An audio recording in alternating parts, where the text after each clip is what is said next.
Hi, this is Ken Jarecke, and we're talking pictures with Paul Bellinger today. Paul, how you doing? Good, man. How are you doing? I'm doing well. Getting through the summer. Shot some Awesome. I'm rodeo. looking forward to this. Yeah, what do you want to talk Nice. about? So, to start off with, I just want to mention that this thing is kind of a work in progress. We're working on it and we're trying a new video format. And might look a little different. We'll see how it works, but we're going to get this stuff dialed in here before too long. So, for anyone out there that's watching this, please bear with us. And as far as what do I want to talk about today, what I want to do is I just want to kind of go over your previous podcast where you shot with the Sony A9s. You shot a rodeo with 600 millimeter lens, shot some video for the first time, and really just want to go through that, go kind of through that podcast. I wrote out questions and discussion topics as I watched it. So I've got a list of things to go through and talk to you about. Okie doke. Hit me with your questions. So the first thing that I wanted to talk about, firstly, is I just want to say that the video is really nice, Thanks. and for people, you and me, we never try to like make excuses like how hard it was. It's like whether the picture is good or not, that's all that really matters. But I do want to just kind of ask you about how much video have you shot before? That was the first video I ever shot. That was Nice. So that first. was the first video that you've ever shot with like a DSLR, or basically with not with your phone, right? Yeah, I mean, I've shot little videos with my phone, just family stuff or whatever. But I've never shot video seriously before. I shot some stuff, when I was a kid with just like film cameras, 8 millimeter, I guess it was, or something like this, but nothing. I don't even think I looked at that stuff before. So as far as motion pictures are concerned, that's the first time I've ever done it. First time I worked with Adobe Premiere Pro. So it was a lot of firsts for that rodeo video. Yeah, I mean, I think that's really impressive. Just that, first of all, you never shot video before, and also with the cameras you were using the Sony A9s, a couple of them. And how much experience do you have with that camera? That's the first time I ever shot the A9s as well. I went to Sony's release demo, and I handled them that day. But that's the first time. That was 2 years ago or so. That's the first time I ever shot with them. So I didn't know what I was doing, basically, as far as those cameras. Yeah, I mean, yeah, and I mean, I really think that, man, you really turned out some amazing footage. You posted about 30 minutes of footage that you shot at the rodeo, and really, I was honestly, I mean, you told me I knew you were going to do it and everything, but you definitely blew away my expectations with the quality of the video. I thought, maybe you get like 5 minutes or something, but you got a lot of amazing stuff. And I mean, how are you able to? I mean, you and I both have pretty much always avoided video at all costs. We've never shot video. What do you think? Like, why were you able to be so successful using a new camera system that you never used before and shooting video that you've never done before? Well, the idea I went in with was to shoot just long still pictures. So it's slow motion, 120 frames per second. So I just had this idea of framing images, looking for images like I normally do with stills, but then trying to run for 4 or 5 seconds worth of slow motion just to capture little moments. And sometimes I think that the most I went was probably 40, 45 seconds with a single uh, view. But my concept going in was just to make these long still images. if that makes Mhm. sense. Yeah, you mentioned that you were just looking at sort of like an extended still frame. Um, but even more than that, I mean, obviously everyone knows you're a legendary photojournalist. You've got a great eye. You have a ton of experience using a 600 millimeter lens. That's kind of your bread and butter, something you've been known for in the past. So it wasn't, and you've shot rodeos, you've shot sports, you've been there, done that with a lot of that kind of stuff. But to me, it's more of just what's so impressive is sort of just like the little things, like how are you able to get uh still how are you able to make the images so that they didn't look really shaky? Like, yeah, I mean, I've never shot video, but anytime I switch on or accidentally push the video button or try to shoot a little bit of video on my camera just for shits and giggles, um it's always really shaky, really choppy, really, just doesn't look good at all. So what do you attribute that to? Well, I think the first couple of shots I made, I think they were a little shaky. I just I just wasn't quite dialed into the concept yet. With a 600, you're always, I mean, whatever you're shooting, um, the way I learned is, you're shooting for quality. You're shooting magazine quality. You're always shooting a slower film than you probably should. So camera movement is crucial in that regard. The more camera movement you have, the less likely you're going to have a sharp image.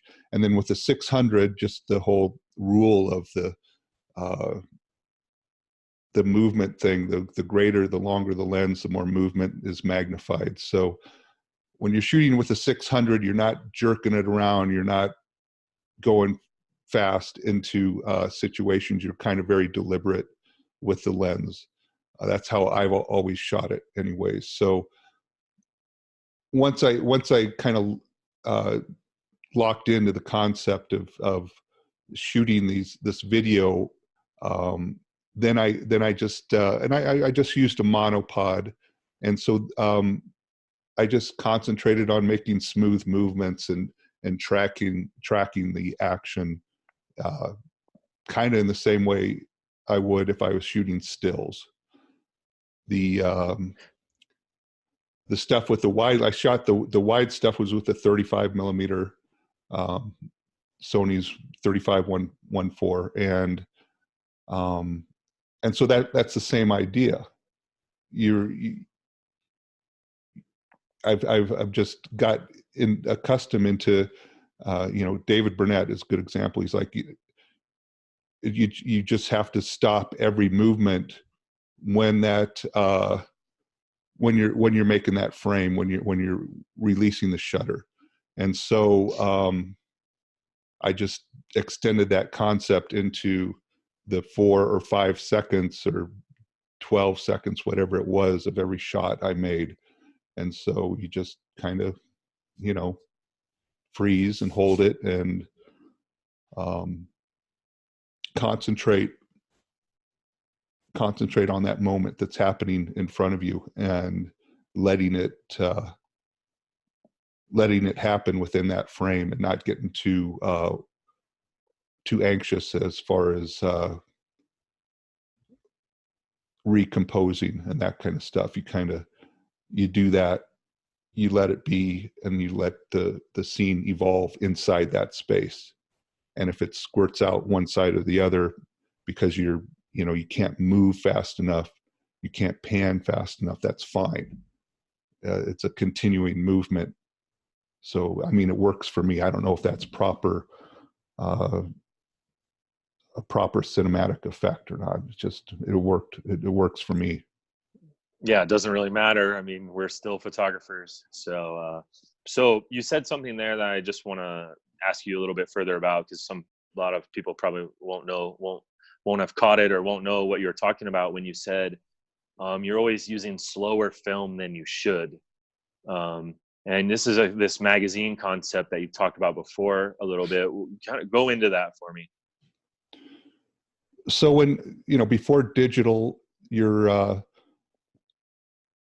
anything over 200 ISO was kind of iffy.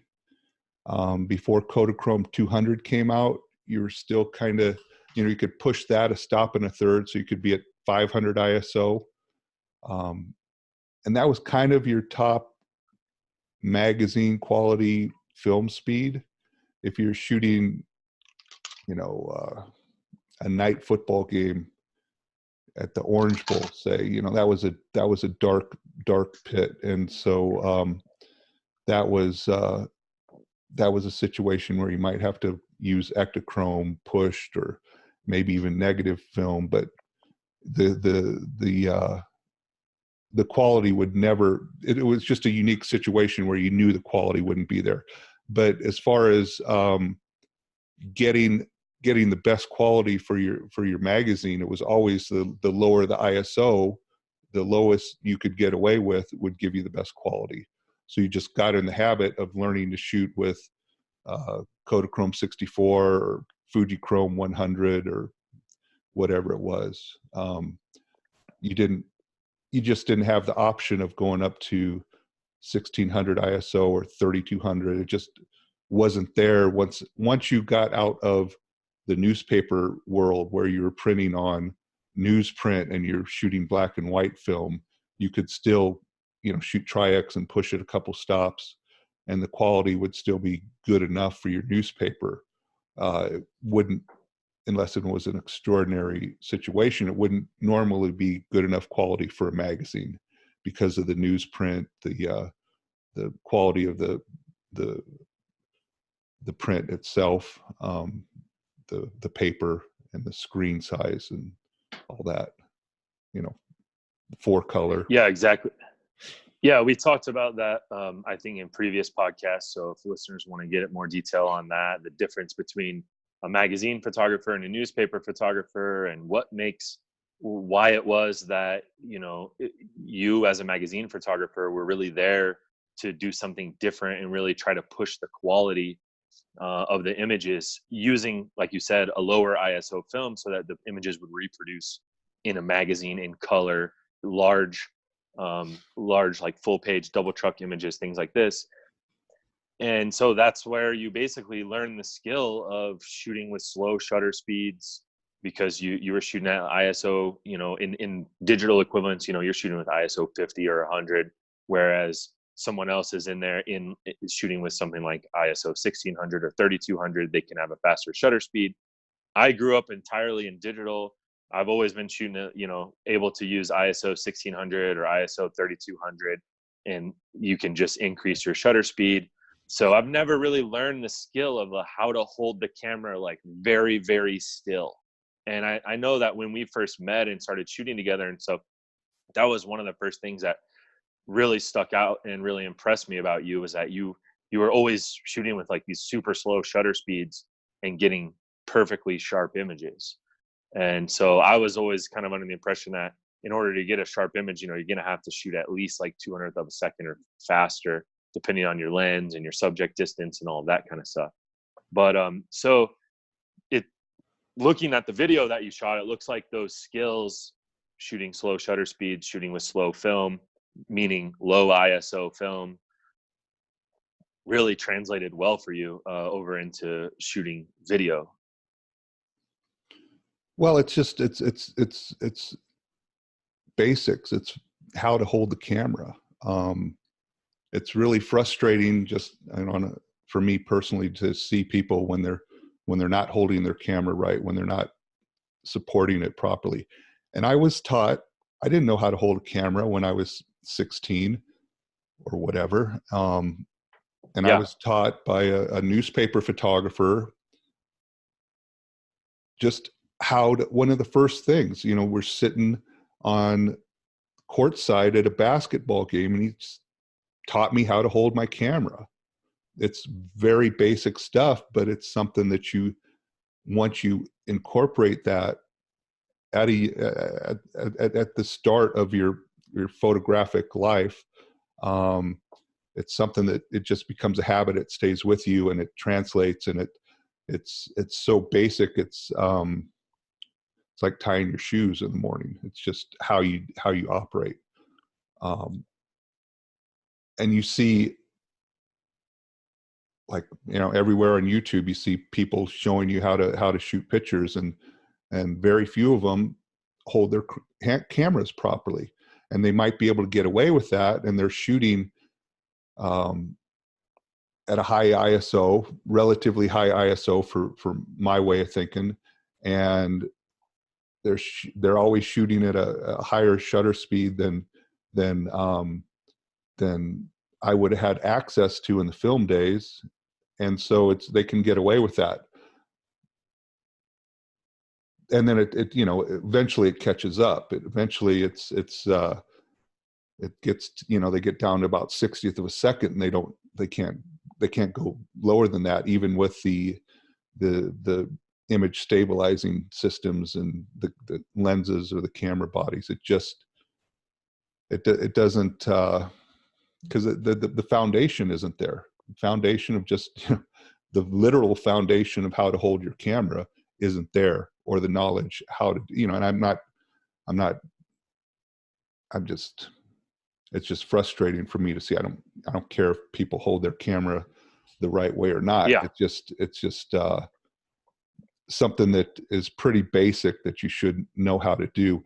And the thing with zooms, zoom lenses weren't an option either, because even with the best zoom lenses, you're at least a stop behind a prime lens, usually 2 stops behind a prime. If you can shoot with 35-1.4 or a 16 to 35-2.8, not only is your sharpness from the get-go, it's a not as sharp, the zoom, but you've lost 2 stops there. And Exactly. not even to get into the subtle things of the quality of the image itself between the 2.8 and the f2 or whatever you're shooting at. It just, it goes down to fundamental qualities in your image that are a little harder to pull off, but when you do, it pays off.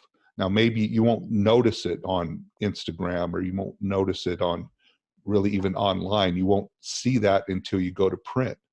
You won't see that until you put an image on paper, which doesn't happen that much. So maybe it's not even an issue Mm-hmm. for most people. They're happy with the quality they're getting. Yeah, and I mean, I know I've been around videographers before, and I see them, like, for instance, we were talking about shooting concerts and stuff like that, and I see them running around with these cameras handheld. Maybe they've have one of those, little rigs or something like that on it, and I'll ask them stuff, like, how's that, how's it going to turn out? How's that video? Is it going to be shaky? Things like that, and they're just like, oh, there's a thing in Adobe Premiere that you can, it'll solve all your shakiness problems. Like, there's an app for that, basically, or there's a filter, that you can use that will basically essentially remove the shakiness from the frame. Like you said, they have the luxury of faster shutter speeds and things like that. A lot of people I know shoot slow motion video because it's less shaky, and then they can speed it up, things like this. There's all kinds of little tricks that people use, but those are all sort of like what I would say are something that are great tools to have in the event that you mess something up, but they shouldn't be relied upon as a crutch. And really what your crutch should be is good fundamentals. And that's something that obviously, you have better than anyone. And it's always been super impressive. And I mean, that's where I think when all those little things come together and you have access to all of the tools, not just the software that's going to fix your shakiness or whatever, but you have strong hands, stable base, how to use a monopod, how to hold the camera right, all those different things, then you can really do something. I mean, then you really are taking it to the next level, not relying on software or not relying on any one thing, but just having the whole package. Yeah, I don't know those Adobe tricks. I don't know. I guess there's software tricks for stabilizing your your video afterwards and after the fact and stuff like that. And I don't know what those tricks are. I don't even know really the basics of filmmaking, you know, with Adobe Pro. I mean, I just don't. You installed Adobe Premiere like 3 weeks ago on your computer, and you've never shot video before. You never shot with A9s before. You know, you got them out of the box the day before and ran over there, shot that video, came back, edited it. You've been editing these podcasts, the last couple, so you have started to scratch the surface of Adobe Premiere. But yeah, I mean, for anyone that watches the previous two posts on our YouTube channel, I mean, that's like straight from camera, essentially. I mean, that's like the most basic editing that you can do, because that's the level of editing. So there's no tricks, there's no software tricks, there's no filters, there's no stabilization software or anything like that you used in those videos. No, the only thing I did, I would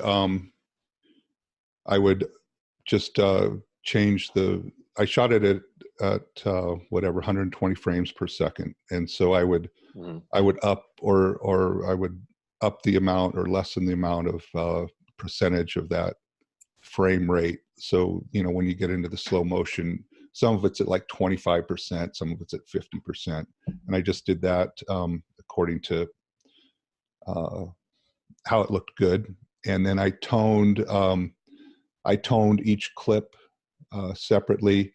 I don't really know how to. I know there's a way to cut and paste your settings in Adobe Pro, but I didn't quite figure that out. So I just did every clip separately, and I just toned those as if they were a still image, as if I was toning a raw image. Exactly. So when you're using that slow motion, when you're saying 25%, that is actually meaning that you're speeding it up, and that's just to your own taste, to your own aesthetic.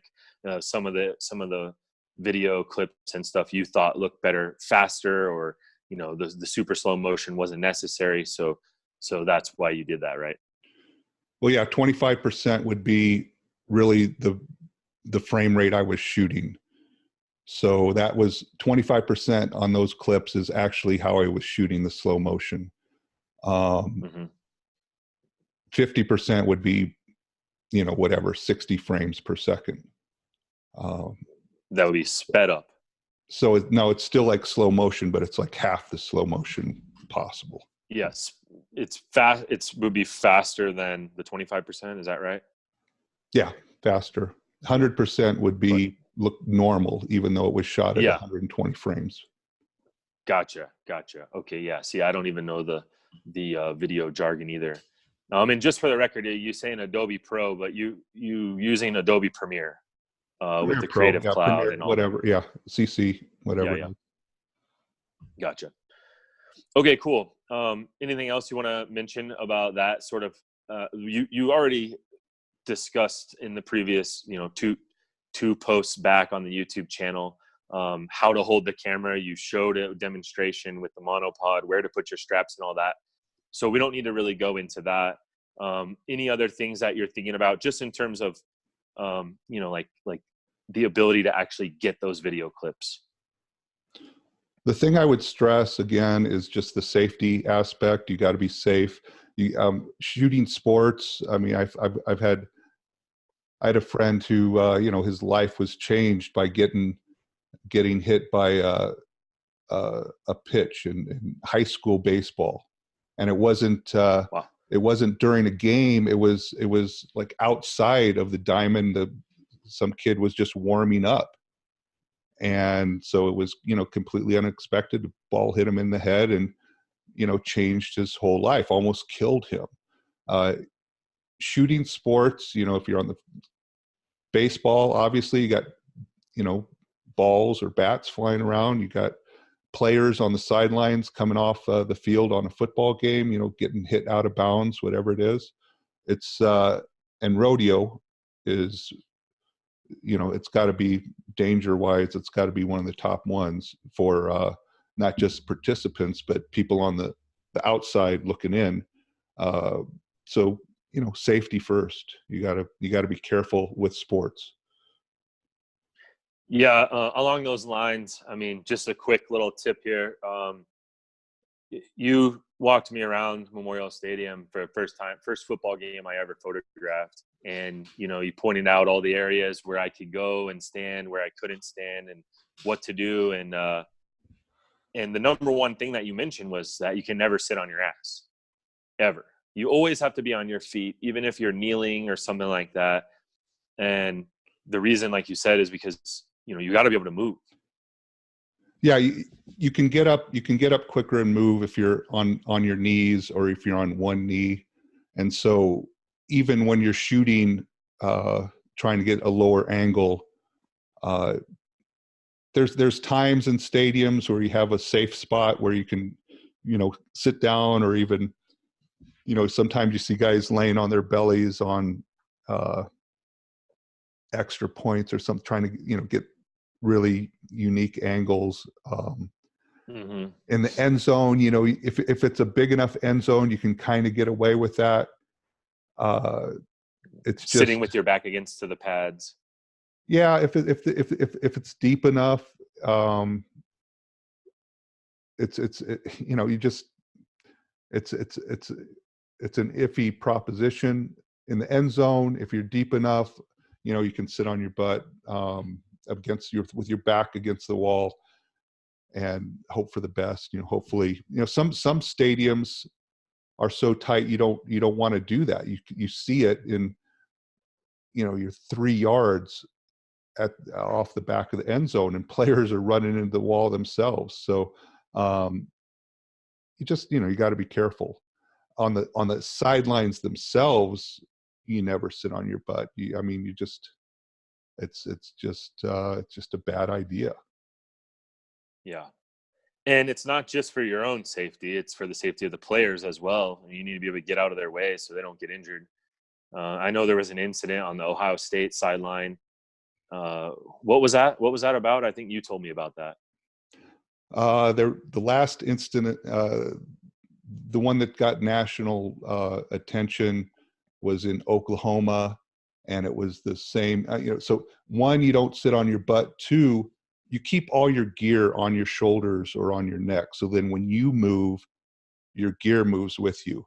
So when you see people leaving their cameras on the ground, sometimes they'll leave their cameras with a monopod with a long lens laid flat, splayed against the ground. It's so irresponsible, and it's just so stupid that, a cheerleader could trip over that, let alone the player flying off the field at top speed. You see it all the time, and you're I've just tripped over other people's monopods and gear that's been laying right. around. So I think even like I talked about how you leave your if you're shooting with a 6 or a 4 and you have a monopod on it, how if you have to leave it, you find a fence or a wall, and you lay it flat on its, on the camera bottom, the lens bottom, and the monopod is going up and it's leaning against the wall, so no, it doesn't flop down, nobody trips over it. You collapse the monopod so it's only, a couple feet long, it's not 6 feet long. Just little things like that. If you put a camera against a wall, flat, not standing on the end of it, the lens, that you see that a lot too, but you just keep it flat on the ground and you keep that monopod out of the way. Just doing that, if you have to leave your camera, is it ups the safety level by 90%. It just, just small things like that. Yeah. So, okay, getting into some other details here, on a similar line of questioning here. You mentioned in the video in the previous podcast about that one of your goals, as when you're shooting the rodeo in this specific case, but anything that you're shooting, I think, is that you want to get into positions and places where a normal spectator wouldn't be able to go. And I just want you to elaborate on that, and also just talk about the idea too about being in places where other people aren't, including other photographers? Well, there's different philosophies on that. So one of those days, the first day I shot, it was raining pretty hard and there wasn't a whole lot of people there. So that was an opportunity, because normally every seat is filled and you can't shoot from the stands. Because you'll be blocking, be making other people uncomfortable. So since it was raining, I could actually go up where the fans usually sit and shoot with angles that I normally don't have access to. So that was an opportunity to shoot from a position, an angle that you normally wouldn't have. When you have a photo credential or you're a photographer and everybody knows you're there taking pictures, you're on the sidelines, you're next to the fence, whatever, that comes with its own level of responsibility. So now you're closer to the action. You're kind of in that gray zone between being a participant and just being a spectator. You're right in that, uh, area where most just ordinary spectators aren't allowed. So you have to conduct yourself with a little bit of professionalism or responsibility. So when you're on the sidelines, you're not, I never wear branded gear for one team or the other, or even their colors if I can avoid it. You never cheer, you never coach, you never do all those things that you see, in the ugly parenting videos from Little League or stuff like. You never do. You're not there to be a dad or a mom or a brother or sister at that point. You're there as a photographer. So you have access that normal people, that most other people don't have, just because you are shooting pictures. And so that comes with the responsibility, not just safety wise, but kind of how you conduct yourself. Taking that to the next step, now that you have that access, you want to give yourself the highest percentage of making a great picture. So you talk about Memorial Stadium, and so Memorial Stadium is, and this rodeo arena. You can see this rodeo arena. It's pretty tight.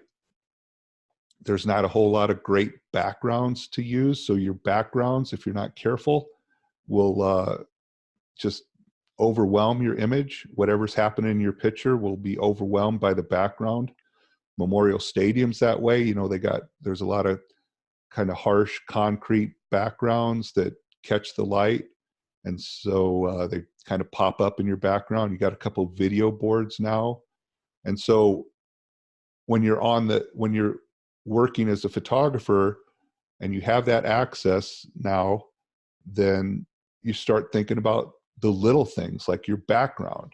It's not just good enough to get a sharp picture of the quarterback or whatever it is. It's got to be a sharp picture that has peak action. And if it has peak action, then the next thing is, well, what's your background look like? Is your background distracting from that peak action?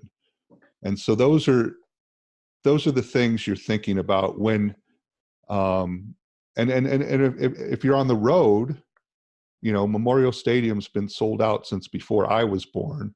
So it's really rare to find a spot where you can shoot up in the stands where there's not a bunch of people. But when, you travel, you go to a place like Indiana or Illinois, you go to one of those stadiums in the Big Ten, you will be able to shoot from the stands. And so then you use that as an opportunity to shoot an angle that you wouldn't have at your normal stadium. So it's always just looking for the opportunity to make the best picture, or give yourself the best chance to make the best picture you can. And so that's what you're thinking about when you're moving around the rodeo arena, the football sideline, the baseball diamond, whatever it is. Yeah, I mean, you had some shots in there in particular where, and I don't know that you were necessarily discussing this idea of getting into spots that a normal spectator wouldn't be able to.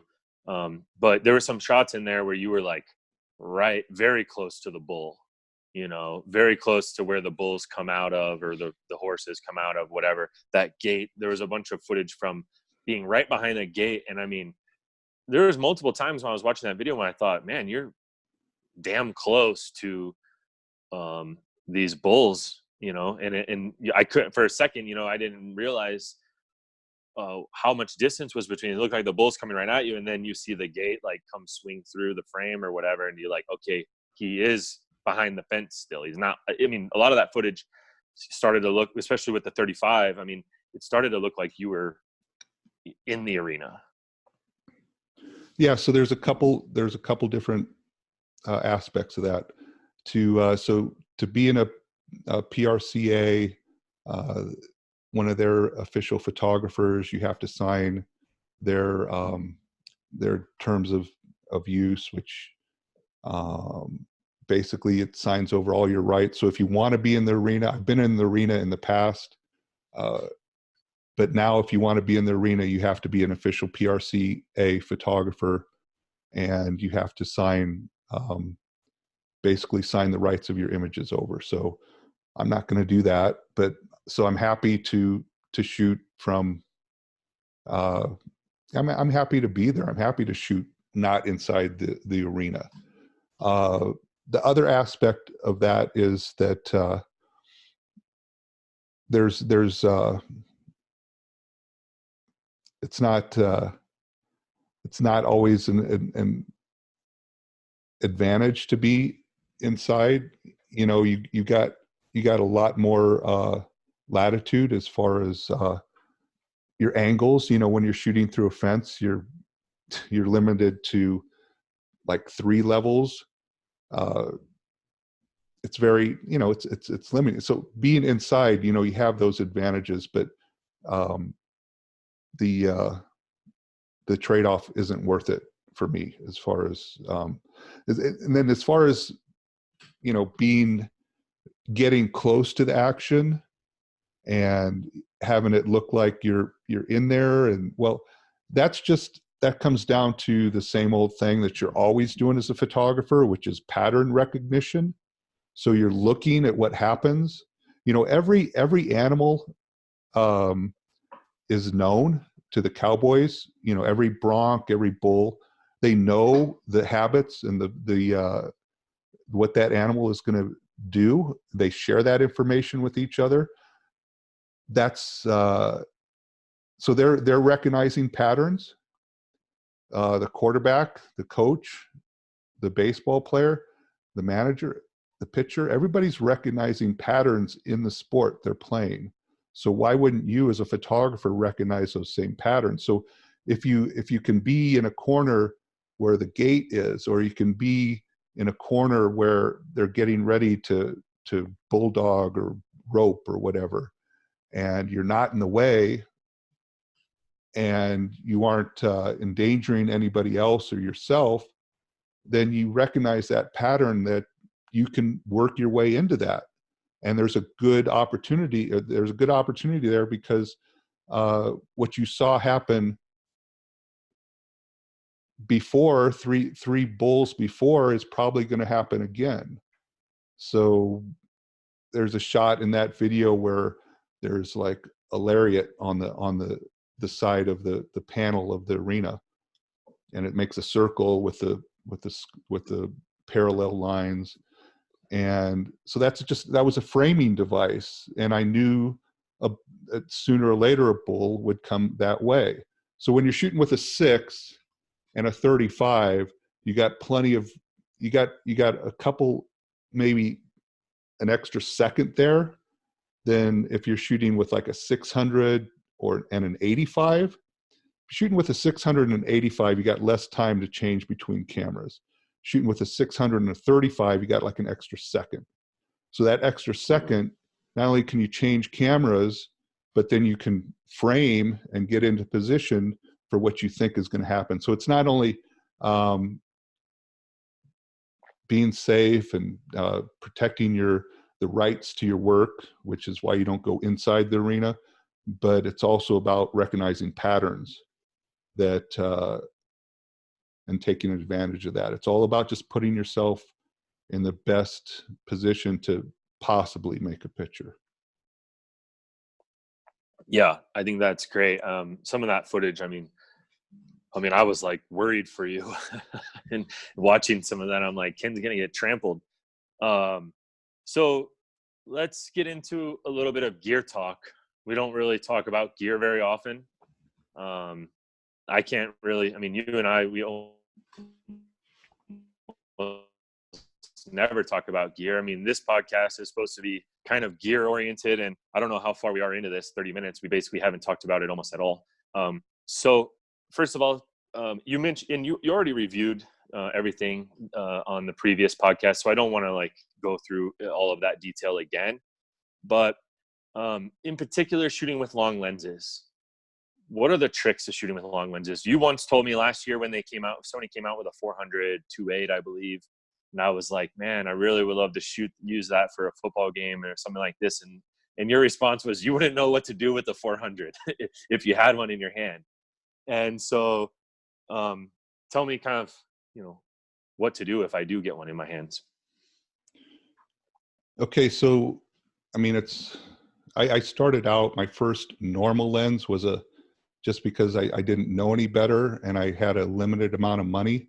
I could get, Nikon had these E-series lenses. So the first time I bought a camera, it was a Nikon FM, and that was probably, I don't know, $225, something like that, without a motor.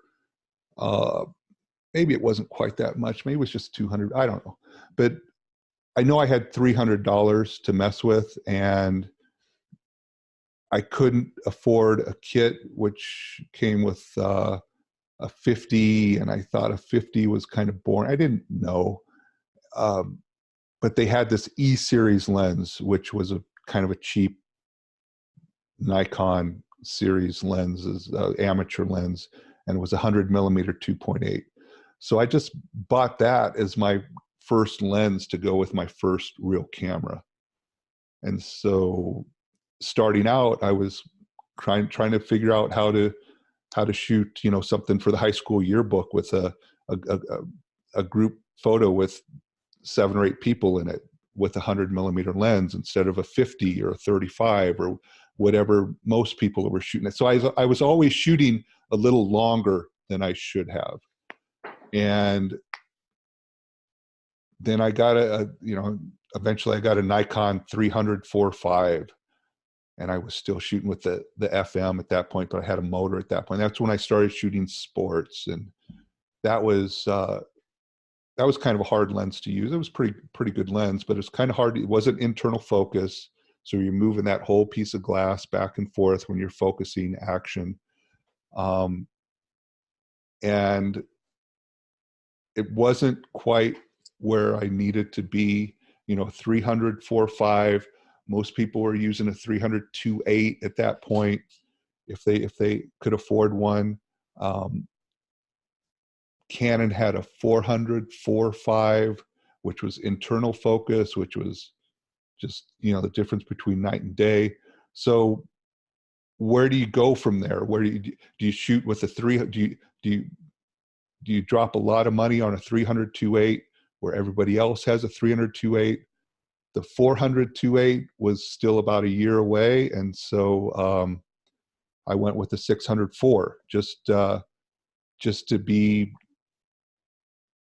different, I suppose. Nobody was shooting a 600. Very few people were shooting a 600 4, and I'd met with the director of photography at Sports Illustrated, and everybody.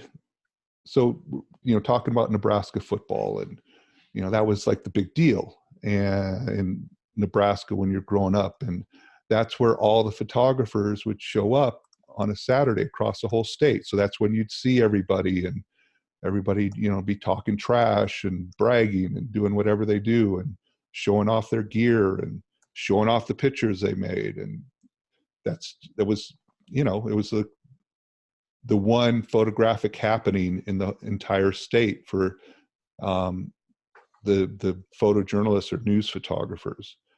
And I remember whenever a Sports Illustrated photographer would show up to a couple of games each year, and everybody'd be watching them to see how they worked and what they did and where they stood and where they shot from and all, you know, what kind of gear they used, all these kind of things. And the photographers would always say something like, well, if I had an assistant following me around, I could, you know, if I had a 300-2.8 and a 600-4 and an assistant to carry it, well, I could make those kind of pictures. There was always a caveat that if only.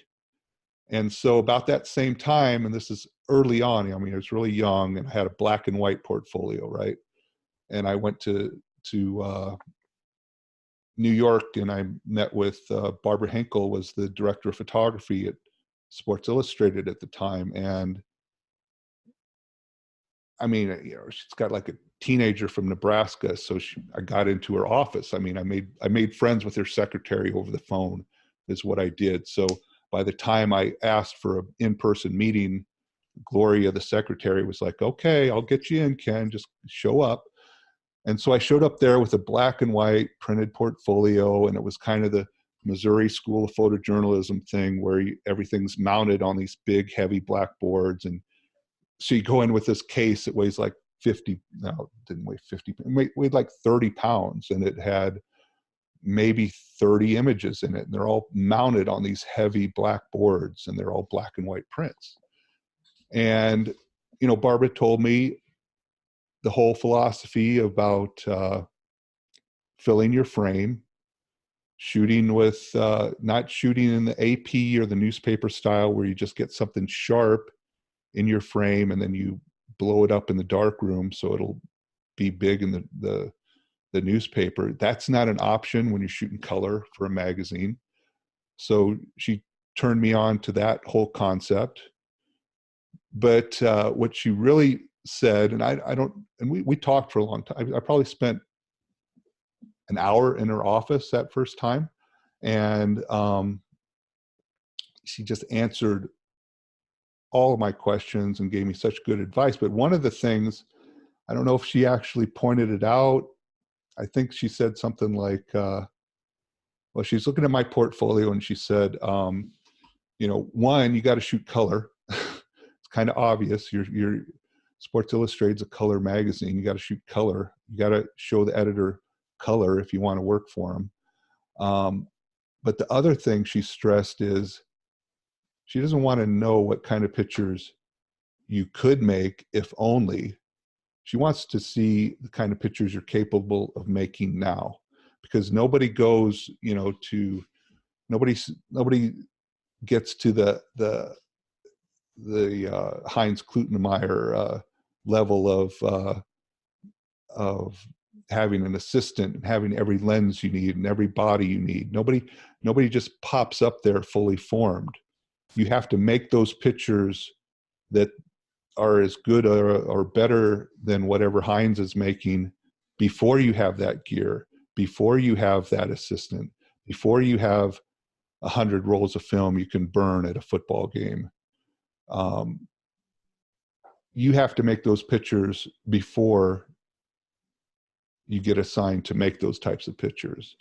And so that's how I ended up shooting a 604 when there probably wasn't a whole lot of practical use for that, as far as shooting for being a stringer for the Associated Press or doing something for the local newspaper or something like that. There's no reason to shoot with a 604 because a 300 Nikon 300 4.5 honestly was good enough.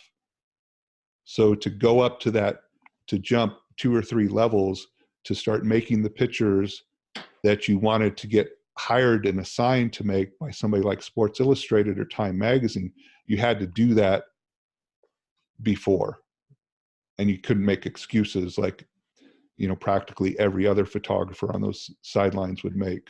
if only this, if only had that. You just, Hmm. you had to do it. Yeah. So I had Barbara Hankel on a list of questions to ask you about, and this whole thing that happened with her. So let's go into it real quick here before we get back to talking just about the six itself. Who is she, and how? I mean, you said you made friends with the secretary in her office, but I mean, you've told me stories like this before. You get these weird meetings. I mean, this today, I mean, how do you get a meeting with like an editor at Sports Illustrated? Well, I don't know if Sports Illustrated exists right now. Does it exist? I mean, it was bought by uh, an agency or a company that just, I mean, they paid $135 million for Sports Illustrated, and they just want to use it, the name, for branding, like whatever, Sports Illustrated sports clinics around the country or something. I don't know what their plan is. I don't know. ESPN, the magazine, doesn't exist anymore. They just went out of business a couple of months ago. So Yeah. I don't know how to answer that question. I mean, Well, go into tell us more about your how you met her and who she is. Give people some little bit of background. I mean, and also tell us about your did you meet her several times throughout your career? Was she someone that you talk to regularly? That kind of thing. so I came up in an era where uh, the director of photography had a tremendous amount of power. Not only did they have a tremendous amount of power, but um, they could give people opportunities that you can't even imagine today. So Barbara was the director of photography at Sports Illustrated. The only thing I knew um, about magazines were the magazines that I liked. So I liked Sports Illustrated, and I liked to really get into the pictures and try to figure out what those guys were doing. I liked Interview magazine, same type of thing. Interview magazine at that time was really, I mean, it was just, amazing work. And so Sports Illustrated, that was like the early 80s. Interview magazine, Sports Illustrated was kind of their heyday. Um, and so Barbara was the director of photography there. And so Sports Illustrated was on my list of one of the places that I wanted to, work at, whatever. And so I just would start calling up her number and on the Time Life switchboard, and they'd connect me, and I'd get her secretary, and I'd chat to her secretary. I did this probably a dozen times, and um, eventually I, became friends with the secretary and got a meeting. And I don't think, besides a ton of great advice, being that I didn't have any color images in my portfolio, I didn't get anything job wise out of that meeting, but I got a ton of advice. And so I just took her advice and I worked on it. And eventually what Sports Illustrated used to do was for the college preview issue, that's when they'd try out young and new photographers. And so if you figure there are at least 25 colleges where they needed a small, picture from. It wasn't game action. It was, next year's projected starting quarterback or impact player or something like that. And so, they probably had 25 to 50 assignments around the country that they gave to young photographers, basically, unless they had, a guy who was there, unless it was one of like the top features in the magazine, the little pictures of the starting quarterback, like I said, impact player, that they just needed something a little bit more than a mugshot, a practice photo, whatever. That's how they'd assign young photographer and try them out. And so the guy in charge of that was Jeff Y., who was a photo editor there. And so I got a call from Jeff, and he's, Barbara wants you to shoot this thing at, show up at the stadium in Nebraska and Lincoln, Nebraska, and shoot these two football players. And that was my first Sports Illustrated job, and I did okay. And so Jeff would hire me to do other things. And at one point he hired me to shoot something in Chicago, and I could fly. I could get on an airplane, but I couldn't rent a car. So I had to, I wasn't old enough to rent a car. So I had to, I just got on an airplane, flew to Chicago, and got in a cab, and the guy I was photographing was a mail carrier, and who also wrote on the side. He wrote like a recruiting for Chicago area athletes. So he was like one of the first recruiting experts, and so I had to follow him around. I followed him delivering mail around a neighborhood in Chicago, and then made some portraits of him, and then flew back that night. And that was, my first traveling job for Sports Illustrated, if you don't count traveling from Omaha to Lincoln. Barbara went on to, so she actually left the magazine pretty quickly after. I mean, I bet I worked for her on and off, just small things, for about a year. And then she went on, she became the director of photography at the White House under the Reagan administration. And I haven't seen her since then. I might have seen her at an opening or something, but I haven't really seen, I just, somebody else became the director of photography, and that was that. Did you see her around the White House and stuff in your politics photography career?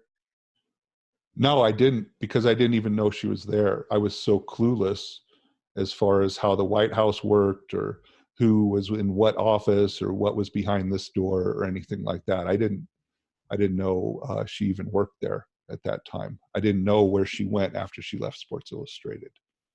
I didn't find out that she went to the White House until years later. Okay. Wow. So that was kind of just like a one-off sort of relationship. I guess you got a couple gigs out of it with Sports Illustrated, but you got a ton of great advice that you carried with you to this day. So you should probably send her like a thank you card or something. Yeah, I know. She's I mean, I've sent. I don't. She's not. I don't think she's on Facebook even. She probably saw, your pictures in time, later, and obviously you photographed Reagan, and you were around shooting politics and stuff. So, she probably from a distance saw your name on some bylines and saw, I remember that kid. No, he came into Sports Illustrated with all black and white. No, I mean, it was at the last time I saw her was at the Leica Gallery, and it was an opening for like World Press Photo or something like this. And I was standing behind her, and I didn't say hi. I was kind of shy, and I was standing behind her as I just happened to be there. And there's some pictures of mine on the wall, and she's talking to an editor who was at People at the time. This is in Rockefeller Center, so like the Time Life building was half a block away, so it was filled with editors from Time and Life and People and Sports Illustrated. And I think she had left Sports Illustrated at that point. I know she had left Sports Illustrated at that point. And I just, I didn't like put two and two together. I just knew that I hadn't seen her for a while. And so she was talking to this other editor, Mary Dunn, who was, kind of a legendary editor in her own right, about how she had discovered me and all this kind of stuff. And I was like, and then so at that point I couldn't like step in and say, oh, here I am. Yeah. So I had to like slip away after I heard them talking about me. That was the last time I saw her, and I didn't even say hi to her because I was kind of embarrassed. So Wow, that's really strange for you because obviously you weren't too embarrassed to show up in her office with 30 black and white pictures, and try to get a job for a color magazine. Well, So, there's I wasn't smart enough to be embarrassed the first time I showed up at Sports Illustrated. I didn't I mean I showed up to Interview Magazine with the same exact portfolio, which I don't think had a single portrait in the whole portfolio. So I wasn't wow, I was kind of, you know, um, clueless in that regard. clueless, but in a way too. I mean, it's a different era. I mean, you were very persistent. You made a bunch of phone calls as a kid. I mean, how old were you at that time? 16, 17, something like that? Uh, my first job for Sports Illustrated, I was probably 18. Okay, so you might have been 17 when you went and met with her.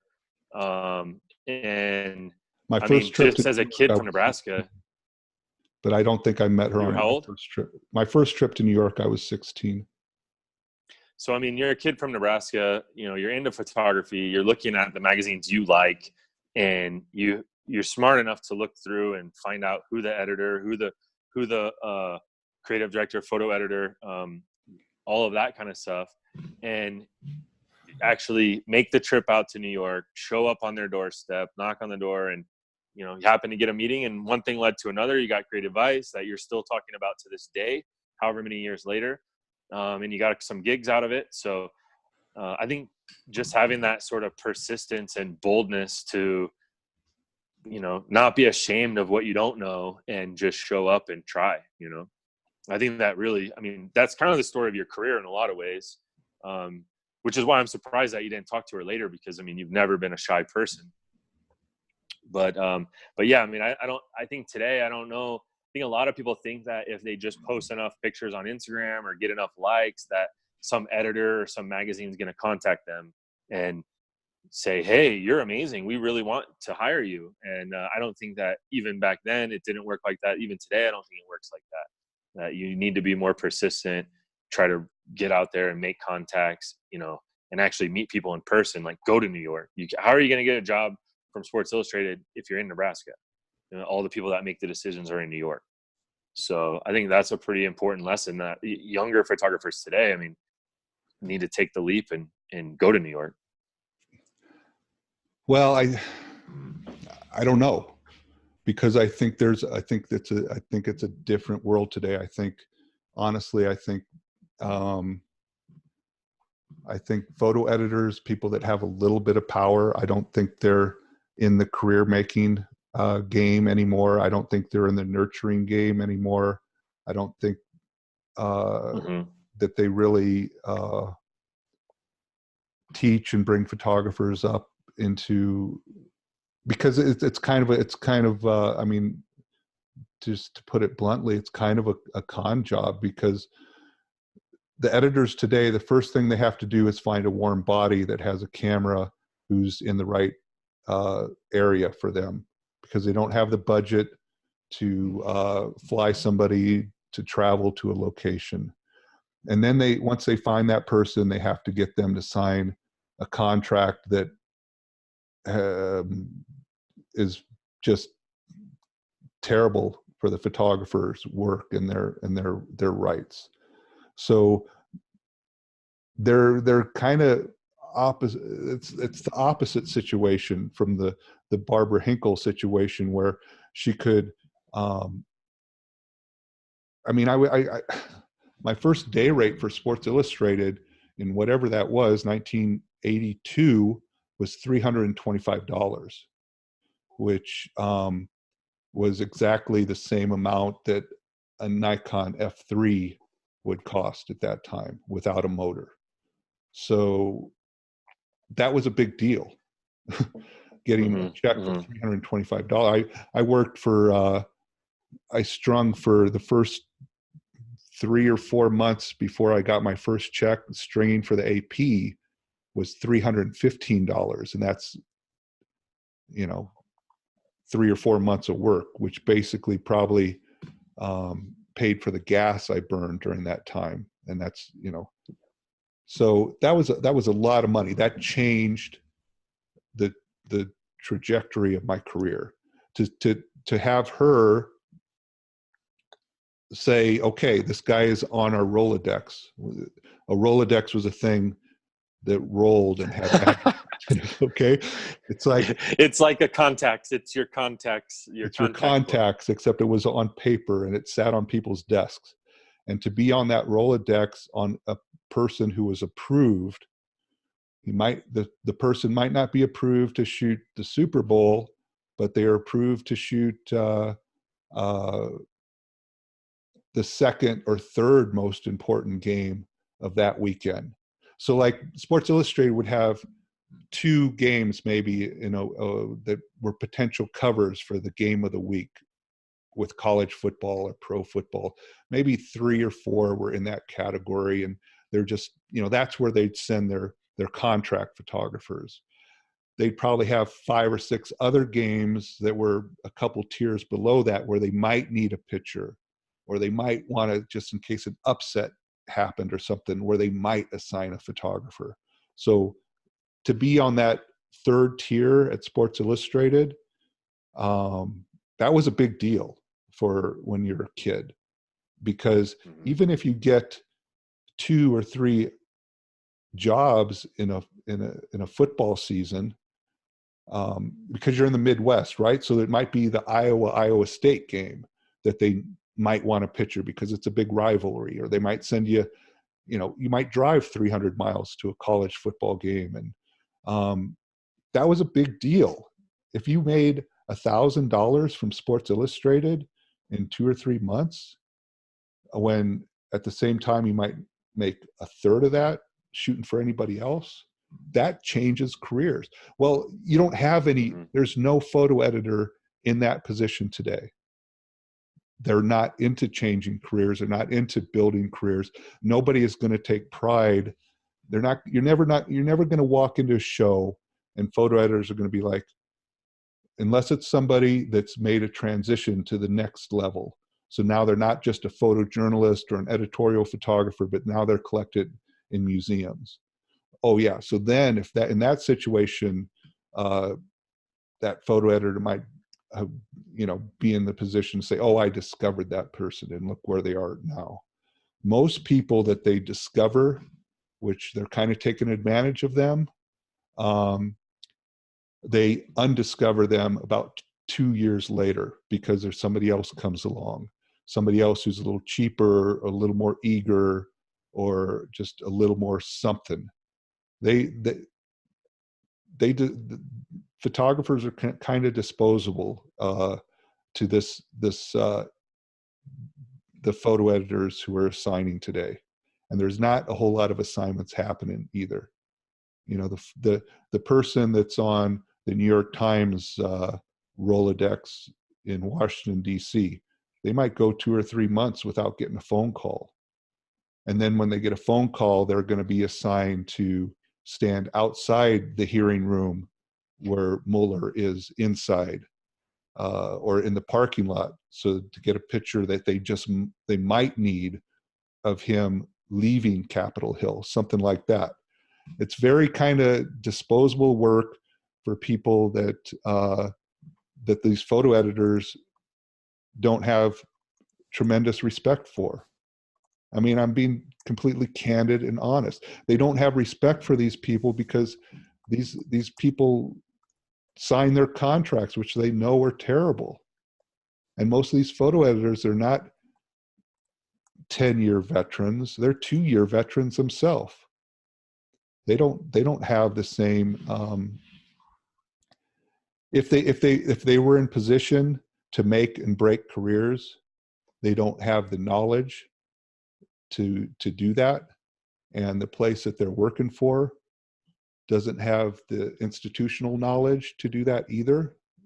It's really kind of a dog eat dog, nasty business out there for freelancers who are trying to make it today. It's nasty, and there's no Barbara Hinkles out there that can take a kid from Nebraska and give them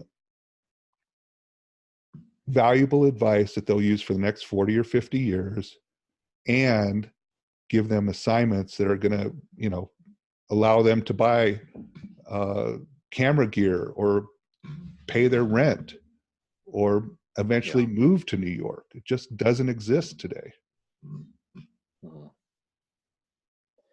Okay, so let's move on from that topic. Let's get back to kind of the point of this podcast, which it's pretty hilarious that you know, this is supposed to be a talk. We're supposed to give some shout outs to Sony here, talk about their 600 and their A9s. And we keep getting off topic here. So let's go back into the talk about the gear. Let's get into shooting the long lens again. You mentioned the advice that she gave you, which is fill the frame, too tight is just right. You mentioned already that you should be very focused on backgrounds. That's in general. That's not necessarily particularly important with long lenses. That's important with all types of lenses. So what are some things that photographers like myself who never use it? I mean, you mentioned that you've had a lot of experience with long lenses over your career. I mean, you started with the 100 millimeter, which is pretty strange. A lot of people don't start with such a long lens. They start with 35s and 50s and 85s. So what are some other things about how to make a good picture with a long lens? Well, I don't know if, I mean, too tight is just right. That's something that I came up with just because I was always shooting too tight. And so I just try to convince, I remember the AP staffer, he'd get so frustrated with me.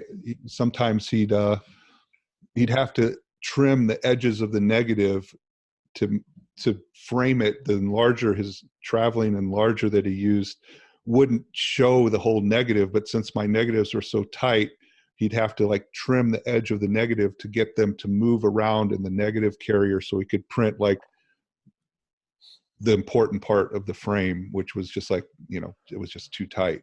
But for me, that was always what I was going for, and not maybe because Barbara told me that, you know, she told me to fill the frame, but I don't know that anybody would, you know, if they're trying to lay out a magazine, being too tight can be a problem. You know, they'd rather probably blow it up 20% than have to like figure out how to place it on a magazine page with the gutter and all that kind of stuff. So being too tight in a lot of that footage from the rodeo, people would consider that too tight. But for me, that's the sweet spot. If you look at the sweet spot of the lens, that's kind of where you need to be shooting. So with a 400-2.8 on the sidelines of a Nebraska game, that's kind of loose for me. It's kind of, it doesn't, you know, it doesn't get you, unless they're, you know, on the 30-yard line, you're not in that sweet spot. You're not in that pop zone. If you're trying to shoot anywhere further than that, you're going to be out of that. And you see people, especially newspaper photographers and the sports agency photographers, they'll shoot that the 400-2.8 is their go-to lens, because it's just it's universal. It's kind of the standard. It fits in the overhead carriers that you can take on an airplane, where the 604 is about 2 inches too long to fit in that same carriers. So the 604, if you don't have a customized bag for it, you have to check it. So now you got 2 bags instead of 1, and that was fine 20 years ago with the airlines, but now it's not. You know, you're paying for that. There's so many things going against the 604 that most people just default to the 400-2.8. Sometimes they use a 1.4 converter on it, but they're back to the old AP standard at the end of the day, which is they're not raising the enlarger head, they're just cropping into the image itself. So when you're cropping into the image, you're not changing what the image is seeing, you're just blowing up what that image has. So you're blowing up the background, you're not blowing out the background. Uh, So so basically what you're trying to say there is that if you just crop in tight on a wider image, your depth of field doesn't change. Whereas if you use a longer lens to get effectively closer, your depth of field is going to change quite a bit. right, So and, it's not the so same. It's not the it's same not as the just same. taking a 400 and cropping it. No, it's not the same at all. And so you just you you're you're giving up something by shooting the 400-2.8 unless you're shooting on certain parts of the field, which I don't know really what I'm adding to the conversation at this point. What else? What else Okay, do you want to know? so yeah, because you did talk about that. Let's talk about the pop zone. You discussed it a little bit in the previous posts, but my understanding is that basically what you're talking about there is that the subject's getting close enough that the background's getting blurred. That's what you mean about the pop zone. Is that right? Well, it's the pop zone. It's the sweet spot of the lens where, um, and every lens has that. A 35 has it. A 50 has that. It's just the optimum place for for how you see the world. And so if you're shooting with a 50, everybody shoots from the toes to the head or whatever they shoot. It's kind of like I'm going to let the viewer decide what's important. Um, I'm not going to as a photographer, I'm not going to show them what I think is important. So regardless of the lens you're using, uh, that sweet spot is where you're saying, this is important to the viewer. This is what I want you to see. This is what I saw that I thought was interesting. And that's a trend that's been reversed lately in photography. Now it's like, let's put the subject in the center of the frame. It's kind of a portrait. It's kind of a medium view, and Get the whole body. get the whole body, and it's kind of a cop out as far as being a photographer is concerned. And so it's more about, so yeah, that 400-2.8 could work when the team is at the 50-yard line, but the whole image has to work. Everything has to work together. So it's not exactly a pop zone. It's just where that image comes together to work perfectly. And so, as a photographer, you're there to not only make pleasing images to the viewer's eye and tell a story and all that kind of stuff, but you're also there, you have a point of view. You're not there as a security camera in the corner just making wide angle views of everything that happens in front of your lens. You're not, that's not being a photographer. That's kind of, it's a cop out as a photographer. You're never taking a point of view. You're never saying, this is important to me. I found this curious. I found this intriguing, whatever it is. And so to find the lens that captures your view and accomplishes that goal perfectly, that's where the pop zone is. So it's something that's kind of hard to define. Sometimes it's the amount of bokeh that separates, but sometimes it's a lesser amount that creates that pattern of the fence behind, the bull rider or whatever it is. It's when everything comes together, and the photographer makes that choice to say, this is my picture, this is my view, this is what I was trying to share with you. And that's something that is different with each lens. So maybe with the 600 in particular, when you were talking about on the video, you were talking about the pop zone, and it seemed like with that lens in particular, something that you were getting at was sort of the bokeh. That when with the 600, if you're shooting all the way across the rodeo arena to the other side, you get all this other stuff in focus in the background, and that's clearly not the pop zone. But when the subject gets a little bit closer and you find those right backgrounds and you find that nice bokeh that you want, that's basically what you're talking about with the pop zone. Whereas with the 50, it might be something different. It might not be about backgrounds. It might be more about, you know, the subject, how you're slicing out a piece of the subject, or it might be just like you said, your personal view on your perspective, making a choice what to show, as opposed to just having the wide angle that shows everything and deciding later what part you're going to crop into. Yeah. So when you're looking at it in that regard, the pop zone it's more of an equation between the subject and the distance to the background from the subject. So if you're shooting in an open field with mountains 2 miles away or 3 miles away, you could be in the pop zone, even though you're kind of far shooting full frame with your subject or shooting loose with your subject. You're still in that pop zone. It's that distance between your subject and the background in your image. So the pop zone is kind of varies on that. I'm just, as far as the sweet spot is when everything comes together with the lens, with the subject, with the background, with the composition. That's the sweet spot. The pop zone, the only choice you have in a football stadium or whatever is to fill the frame, because you can't control the distance between the subject and the background set.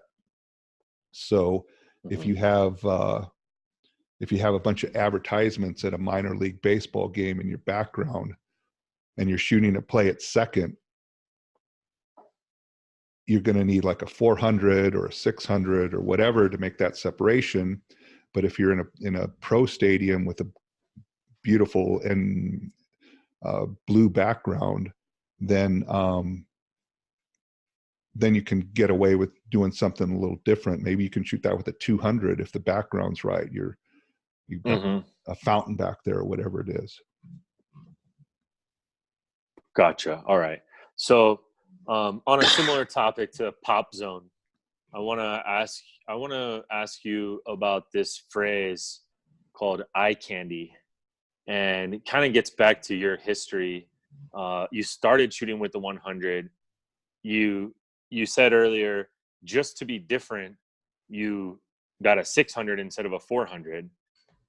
And I'm wondering, you know, did that contribute, this concept of eye candy and making, like, you know, pretty backgrounds and things like that? I mean, was that part of your calculus at that time, or is that something that you became known for later as a result of, you know, walking into little rooms with huge lenses? Well, I think it was a nickname given to me by like the Washington Press Corps photographers, because they were into, you know, the moment from that press conference when, you know, the president points his finger or whatever. Oh, did you get that moment? And so there's 50 photographers in there, and, you know, probably 80% of them got that moment. And so then it was just about, well, who happened to have the best angle on that moment? And so you keep whittling it down, and then, oh, you know, so-and-so got the best picture from that day because it's the moment, the angle, whatever. It was never The about film, right? The film would make a difference, things like no, that. not for them, not for this criteria. So Okay. when I walked into that same situation, you know, the rules were kind of set up in that regard. Okay, this is how we define this, a successful image from that day. And so I didn't want to compete on that level. That level made no sense to me. You know, very rarely, you know, I think of Sadat and Carter and the Israeli premier. Sorry, but That's okay.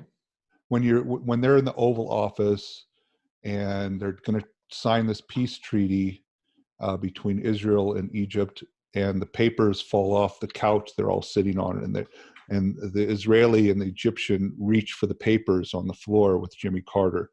That's a moment that is real, okay? Mm-hmm. And that's a moment that you want to have. That's, I mean, that's where you're like, shit, I got a 600 on. Yeah, that's where I screwed up. If you don't have that moment. If you flash forward 20 years or whatever it is, where I better pull off the. What? No, go ahead. Flash forward 20 years. Well, if you flash forward 20 years and it's another, peace treaty signing, and it's, I think it's Palestine and Israel this time with Bill Clinton. And there's this shot where they're shaking hands and Bill Clinton is standing, with his arms like this, kind of embracing them, and he's in the middle. And that was a completely orchestrated and set up moment where it was the White House advance guy even told the photographers, okay, there's going to be a moment, make sure to get it. Well, that's what 90% of Washington is. So yeah, sometimes you have these real moments, and if you're the AP photographer, if you're UPI, Reuters, whatever, yeah, you need to have those moments. If you're a magazine photographer and you have that moment, that's great. If you don't, that's what the wires are for, as far as, I'm concerned. My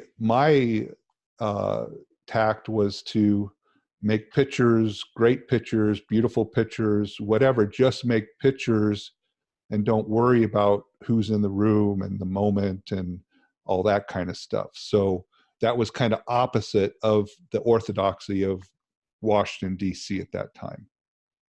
So that's how that nickname came into play, because I would get play in the magazines with these pictures that were outside of their orthodoxy. So to combat that or to belittle that, they, called me eye candy. So that's how that came about. All right, good. So we have a historical record that it wasn't just your good looks or anything like that that created this name eye candy. I'm sure you tried to spin it like that. Like, they just call me that because I'm so good looking.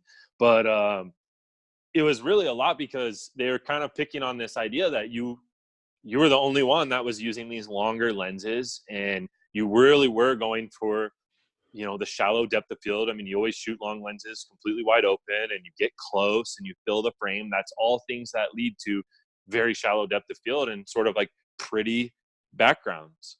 And so I think that's why they call you eye candy. Well, I do the opposite thing too. The opposite side of the long glass was to shoot with a 20 and get in there and throw in the strobe blur, balance your strobe with a tungsten light, or not balance it with a fluorescent light or whatever, and just make these pictures that were completely just beautiful to look at, but really were not in the realm of things as far as political photography. To shoot a picture of a politician with strobe blur with at an awkward moment or something like that, that was outside of the norm too. So I was hitting the extremes that nobody else really was at that time. And yeah, and that's awesome. I mean, that's something that I definitely have learned from you a lot, is those extremes, and like, if you're going to use a wide angle lens, then you're going to have to get even closer, and using the slow shutter speed and the strobe to create some kind of interesting effects, cool colors, cool blur, things like that. That's really awesome. And you mentioned earlier, just want to hit this point one more time. You said, you're talking about, you mentioned that you kind of just went with the 600 just to be different. And I think that's you're kind of a rebel in that way. I mean, you're into punk music and all this kind of stuff. It seems like a lot of decisions that you made earlier in your career, and then you kind of made a habit out of it, was kind of like just trying to make something different. Yeah, and so it wasn't. It wasn't a conscious. What the thought process was, I'd go to a basketball game, and so like say you're going to a Creighton basketball game. At the time, there'd be like 3 photographers there, and so your choice was, do I want to sit next to this guy and chat because he's my buddy and we want to, got to catch up and, haven't seen him in a week, whatever. So maybe I'll sit next to him. So that's one consideration. The other consideration was, well, that guy's on that end and this guy's shooting in the middle. And well, I'll just shoot at this end because if anything happens over there, they'll get it. And I'll just shoot at this end just to get something that, to cover everybody's bases. It wasn't like I was trying to outwork them or outthink them or something. It was just like, oh, they'll get whatever happens over there and I'll just get whatever happens over there. So I wasn't really thinking in a mavericky way. It was just, that's kind of how my thought process was at the time. It wasn't about competition. It was just I wasn't thinking punk rock. That came a little later when kind of my philosophies started to pay off, and I realized that it wasn't a conscious thing. It was just a personality thing. And so when I started just embracing my personality, that's when that started to pay off. And it was this, I mean, the first time I went to the White House, and, it was a good thing I didn't know Barbara was there at the time, because maybe she wasn't there at the time. But I went into the Oval Office, and I was just dressed how I thought people dressed. And, that was almost like my last visit to the Oval Office. It was under the Reagan administration, and I was wearing a pair of ripped jeans, and I didn't think anything of it. It was just, how I dressed. So if you're living in New York, if you're in the East Village and you go like to Washington D.C., I didn't think through the process. It was just how I dressed every day. So, that brings, so I didn't, and that would backfire too. It backfired plenty of times. Like the second time, maybe it was the first time, maybe it was the second time, I went into the Oval Office and I noticed everybody was shooting from the front of the desk. And so I'm going to shoot from the side of the desk. And so Mark Weinberg, who was like the head wrangler of the White House, I'd already had a bad reputation because I showed up in ripped jeans. And so I wanted to shoot from the side of the desk. And he said, no, you can't shoot here. I'm like, yeah, I'm going to shoot here. And this is, in the Oval, you don't have a conversation like that in the Oval Office. And so we got into a shoving match where he's like, and I'm pushing back, and I'm trying to shoot from the side, and he's trying to push me back into the pack. And it got like kind of physical. And the week before, and I didn't know this, the week before, Dirk Halstead, who was Time Magazine, one of their White House correspondents, he had shot a picture from the side of the desk with, I think it was Reagan and McFarlane or somebody like that. Two of Reagan's aides in the background, like talking to each other, looking seriously at the president. And the connotation was, and Time Magazine did a story that Reagan wasn't really in charge. He was being managed by the people around him. And so Dirk made that picture to illustrate this story that was going to be in Time magazine. And that happened the week before. And so at that point, they didn't want another photographer shooting where you could make a similar picture. And so I'm sure Mark thought I was trying to make that kind of picture. I didn't know enough to make that kind of picture. I was just trying to look for something different. So make a long story short, it wasn't that I was purposely trying to be a punk. It was just what I was. Yeah, you just were a punk, and no one was going to tell Ken Jarecke where they can and can't stand, where he can and can't stand. Even if it's in the Oval Office, you're going to get in a pushing match with someone. And so, but I think at some point, that's just your personality and everything. And so it wasn't like a conscious choice. But even just there, you said, everyone was shooting from the front, so I shot from the side. It's like there is kind of a theme there that over time, maybe not right at that point, but over time you kind of learned that this kind of thing would start to pay off, and that embracing your own personal view of things and running with it and not letting people tell you where to stand or where to shoot from, that did later probably start to become like a little bit of a formula, not just this is just who I am, but later you probably start realizing this actually does pay off. And now that's probably good advice to give photographers is, try to think differently, try to look differently than other people, try to embrace your unique vision and not just run with the pack. Yeah, I would say that's great advice. I would also say that the reason the pack exists, the reason it's in the spot it is because they've made their own calculations. Everybody's trying to make the best picture they can. And at some point, a consensus is formed, and that's when the pack is formed. And so this is the best spot to be because we're going to have the highest percentage of making that image.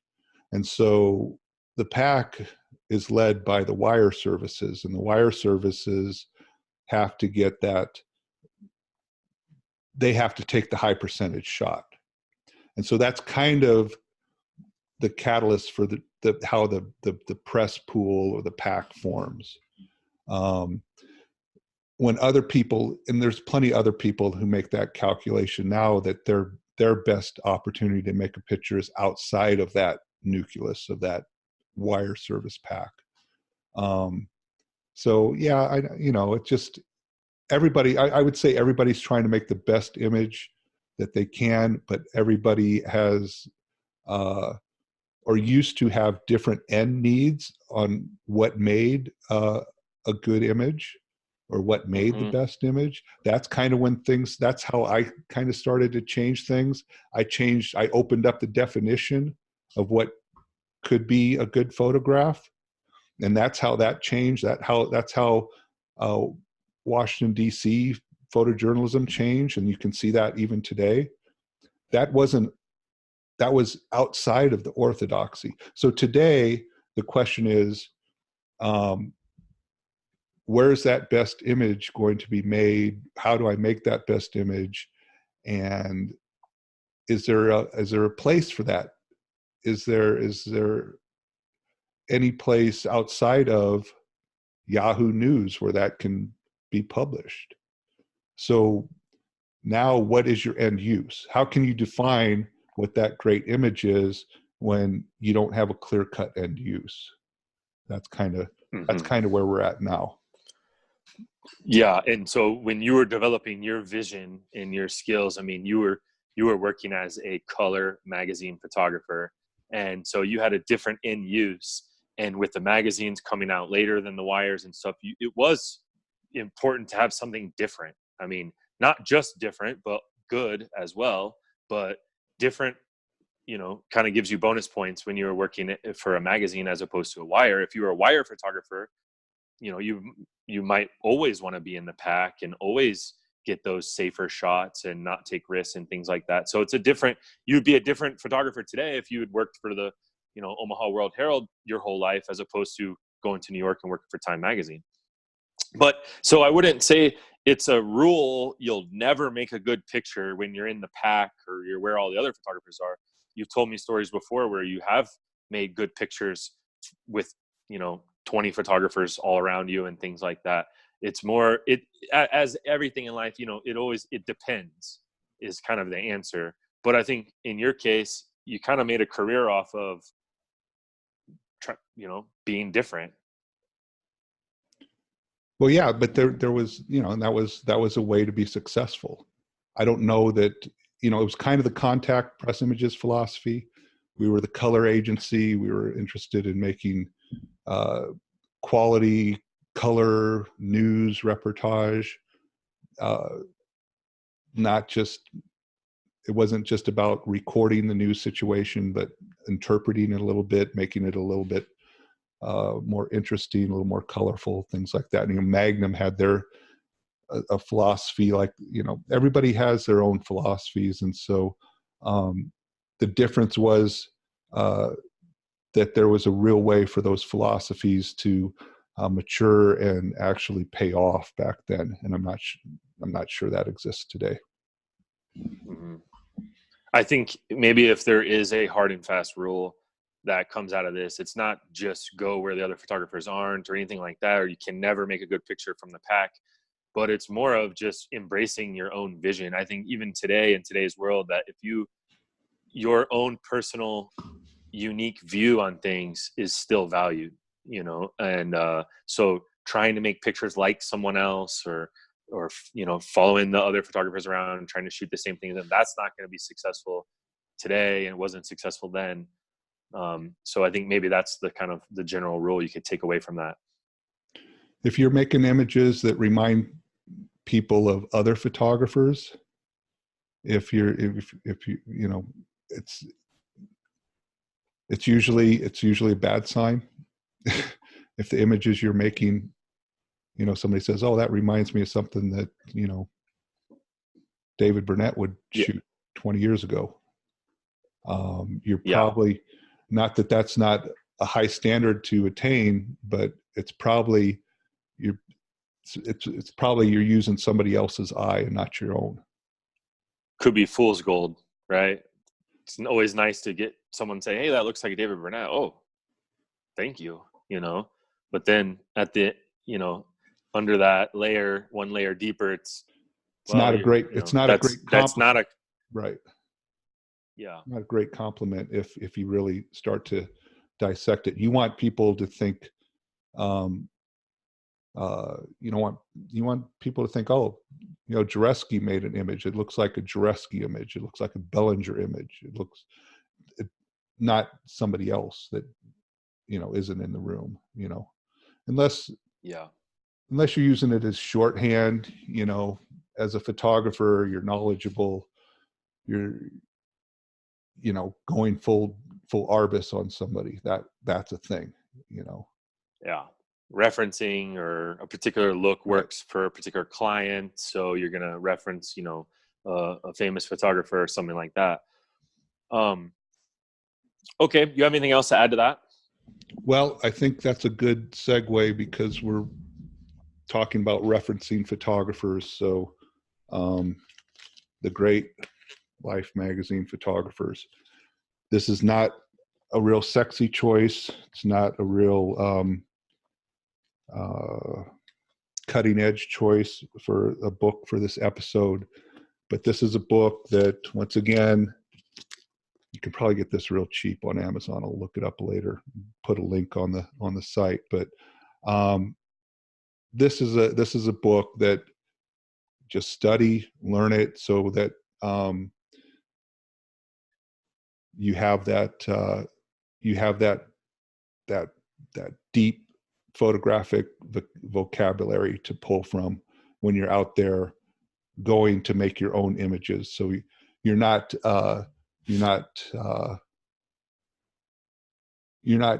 inadvertently copying someone and being derivative just because you don't know any better. If you're going to be derivative, you should know it.